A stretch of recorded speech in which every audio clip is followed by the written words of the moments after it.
2.0 के पहले पूर्ण बजट का काउंटडाउन शुरू हो चुका है और कल इस समय तक बजट पेश हो चुका होगा।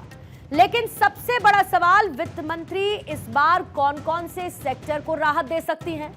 क्या इस बार नाउम्मीद रहे मिडिल क्लास की उम्मीद पूरी होगी? क्या आधी आबादी को ध्यान में रखकर निर्मला सीतारमण के पिटारे से कुछ बड़ा निकलेगा? लगातार बढ़ रही महंगाई और दुनिया भर में मंदी की आहट के बीच भारत के इस बजट पर हर किसी की निगाहें बनी हैं।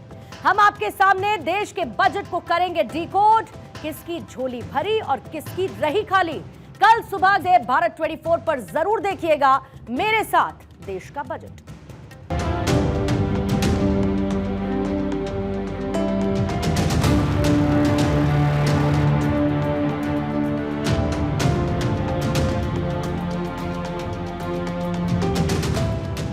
बजट कल आने वाला है, उससे पहले हलचल इस बात की है कि वित्त मंत्री इस बार किस क्षेत्र में राहत देंगी।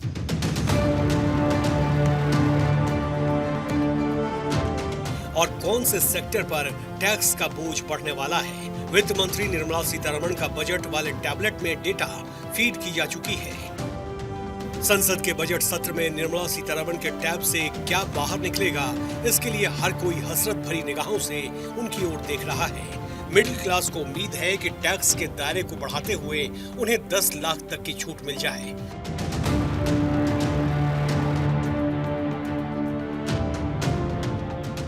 गृहिणियां सोच रही हैं कि गैस सिलेंडर से लेकर रोजमर्रा के सामान में उन्हें राहत वित्त मंत्री जरूर देंगी,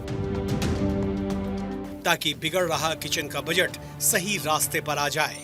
बजट में थोड़ा सा महिलाओं का ध्यान रखा जाए, क्योंकि जब रसोई की चीजें महंगी होती हैं तो उसका सीधा सीधा असर महिलाओं पर होता है।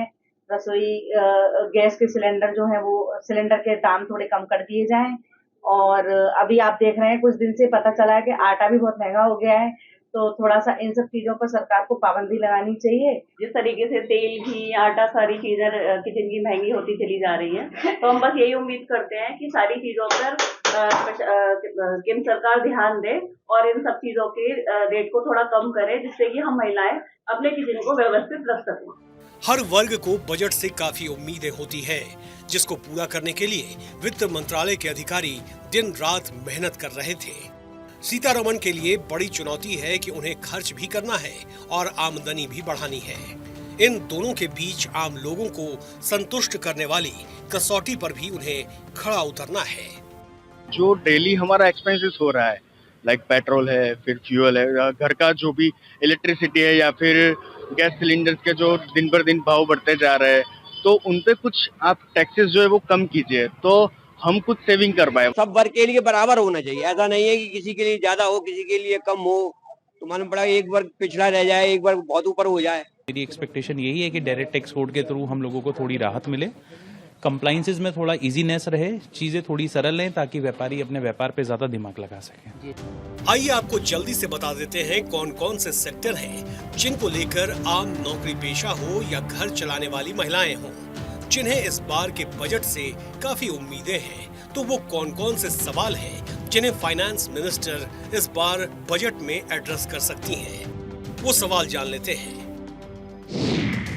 जीएसटी को लेकर आ रही समस्याओं के बीच क्या कारोबारियों की सुनेंगी वित्त मंत्री? इलेक्ट्रिक वाहन, गोल्ड इंपोर्ट ड्यूटी के टैक्स में क्या कटौती के संकेत मिल सकते हैं? लेबर कोड को लेकर संसद में क्या घोषणा कर सकती है वित्त मंत्री? क्या बजट 2025 भारतीय शेयर बाजार को बूस्टर डोज देगा? शेयर मार्केट में क्या उम्मीदें हैं? इनकम टैक्स के स्लैब का दायरा बढ़ाकर क्या सर्विस क्लास को राहत देंगी फाइनेंस मिनिस्टर? पेंशनर के लिए इनकम टैक्स को लेकर उम्र की छूट को क्या बढ़ा सकती है वित्त मंत्री? स्टैंडर्ड डिडक्शन को बढ़ाने पर क्या हो सकता है विचार? टैक्स स्लैब कम करना चाहिए, जो अभी अपना 30% का है, क्योंकि इनकम तो सबकी है ही अच्छी, लेकिन जो टैक्स में ही ज्यादा पैसा चला जाता है। जीएसटी का इम्प्लीमेंटेशन करने में बहुत तकलीफ होती है, तो हम रिक्वेस्ट कर रहे हैं कि जैसे इनकम टैक्स में हो रहा है, ऐसा इम्प्लीमेंट एक साल में एक ही बार हो तो अच्छा है। इतने सारे खर्चे हैं, वो हम कहाँ से अभी जो हमारे पास आमदनी है उससे मीट कर पाएंगे। हमें सरकार को चाहिए कि टैक्सेशन की लिमिट बढ़ाए, सेविंग्स में भी हमें बहुत सारी छूटें दें, ताकि हम लोग फिर अपना जो लाइफ का जो जर्नी है उसको बढ़िया से कर सकें।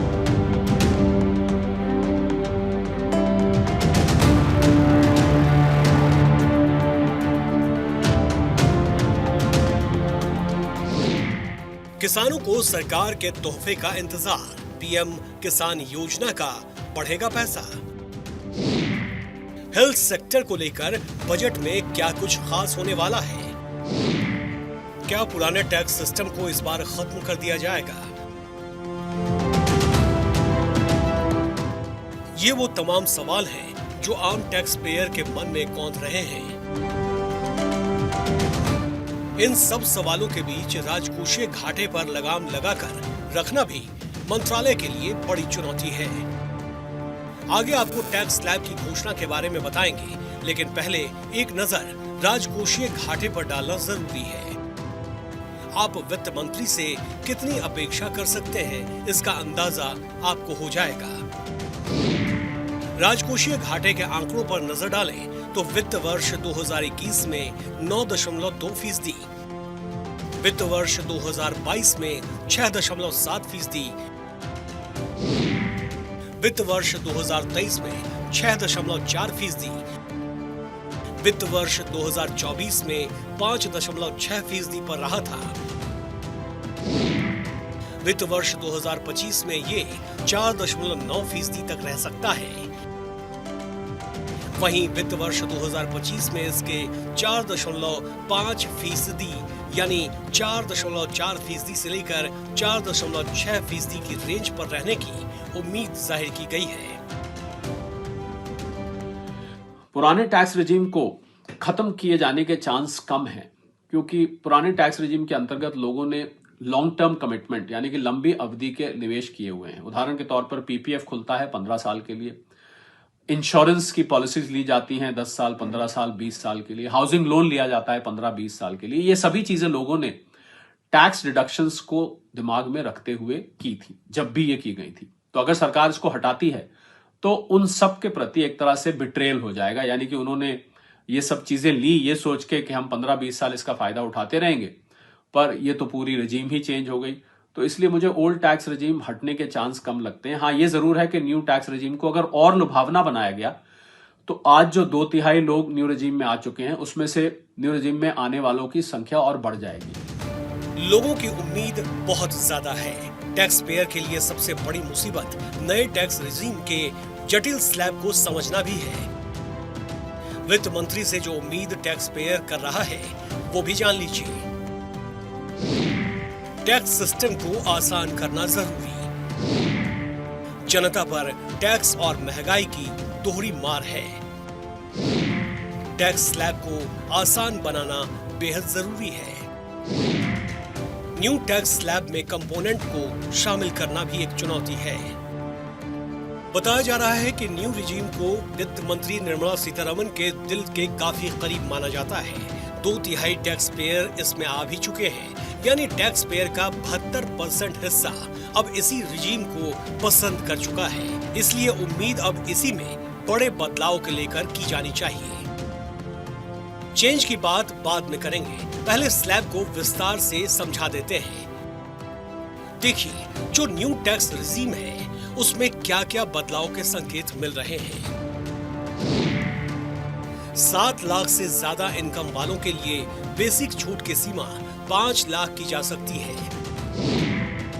20% और 30% के बीच एक 25% का स्लैब ले आया जा सकता है। 20 या 25 लाख इनकम से लागू हो सकता है हाईएस्ट स्लैब। न्यू टैक्स रजीम पहले ही बहुत सिंप्लीफाइड है। इसमें किसी किस्म की कोई डिडक्शन, किसी किस्म की कोई एग्जेम्पशन नहीं होती है। सीधा 3 लाख से स्लैब शुरू होते हैं, 3 से 6 लाख, 6 से 9 लाख, 9 से 12, 12 से 15 और 15 के बाद फिर 30% टैक्स लग जाता है। शुरुआत टैक्स की 5% से होती है, 5, 10, 15, 20 और उसके बाद सीधा 30।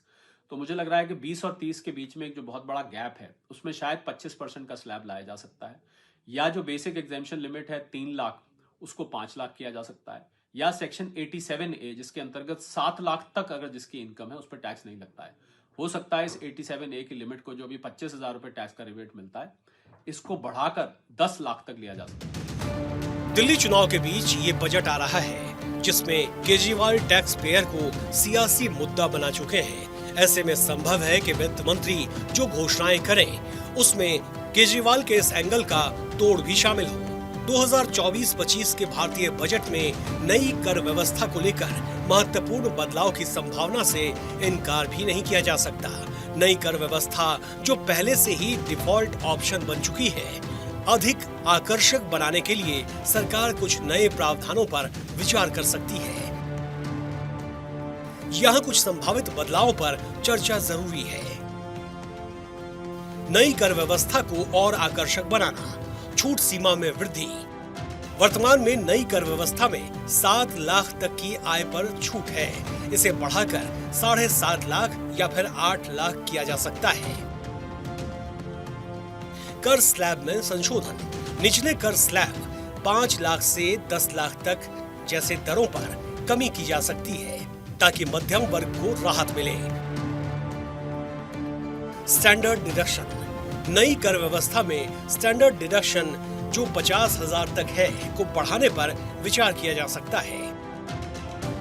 पुरानी कर व्यवस्था को चरणबद्ध तरीके से समाप्त करना, सरकार नई कर व्यवस्था को प्रोत्साहित करने के लिए पुरानी कर व्यवस्था को धीरे धीरे समाप्त कर सकती है। पुरानी व्यवस्था में मिलने वाले छूट और कटौतियों को नई व्यवस्था में शामिल किया जा सकता है। सैलरी टैक्स पेयर्स को मिलने वाली जो स्टैंडर्ड डिडक्शन है, अगर हम उसका मकसद देखें तो उसका मकसद ये होता है कि बाकी के जो टैक्स पेयर्स हैं उनको अपने खर्चे घटाने का मौका मिलता है, पर सैलरी वाले को नहीं मिलता। तो स्टैंडर्ड डिडक्शन का प्रावधान किया गया है। न्यू रेजिम में 75,000 रुपए तक आप इसको घटा सकते हैं। महंगाई को देखते हुए मुझे लगता है सरकार इस 75,000 को 1 लाख कर सकती है न्यू रेजिम में। ओल्ड रेजिम हम सब जानते हैं कि सरकार ज्यादा से ज्यादा लोगों को ओल्ड रेजिम से न्यू रेजिम में लाना चाहती है। तो मुझे नहीं लगता ओल्ड रेजिम में जो 50,000 की डिडक्शन है उसके साथ छेड़खानी की जाएगी, पर न्यू रेजिम में जो 75,000 डिडक्शन है उसको सरकार बढ़ाने का जरूर सोच सकती है, क्योंकि इससे टैक्स पे राहत मिलेगी और वो बचा हुआ पैसा टैक्स पेयर्स कंजम्पशन में यूज करेंगे, अपनी बचत में यूज करेंगे। करदाताओं के लिए और सरलीकरण, कर रिटर्न प्रक्रिया, नई कर व्यवस्था को और सरल बनाने के लिए कर रिटर्न भरने की प्रक्रिया को आसान किया जा सकता है। ऑटो फिलिंग सिस्टम, बैंक और वित्तीय संस्थानों से डेटा ऑटो फिल करने की सुविधा को बेहतर बनाया जा सकता है। विशेष छूट और प्रोत्साहन, महिला करदाताओं के लिए छूट, महिला करदाताओं को अतिरिक्त छूट देने पर विचार किया जा सकता है। युवा करदाताओं के लिए प्रोत्साहन, पहली नौकरी करने वाले युवाओं के लिए कर में छूट की घोषणा की जा सकती है। डिजिटल इंडिया को बढ़ावा, डिजिटल भुगतान पर छूट, डिजिटल भुगतान का उपयोग करने वाले करदाताओं को अतिरिक्त छूट दी जा सकती है। क्रिप्टो करेंसी पर कर, क्रिप्टो करेंसी से होने वाले आय पर कर दरों में संशोधन किया जा सकता है। पेंशन भोगियों के लिए राहत, पेंशन आयकर छूट, वरिष्ठ नागरिकों और पेंशन भोगियों के लिए कर छूट सीमा बढ़ाई जा सकती है। 2024-25 का बजट नई कर व्यवस्था को और ज्यादा आकर्षक और करदाता अनुकूल बनाने पर केंद्रित हो सकता है। सरकार का लक्ष्य करदाताओं को पुरानी व्यवस्था से नई व्यवस्था में स्थानांतरित करना और कर प्रक्रिया को सरल बनाना है। हालांकि इन बदलावों का अंतिम रूप बजट पेश होने के बाद ही साफ हो पाएगा। Bureau report, Bharat 24।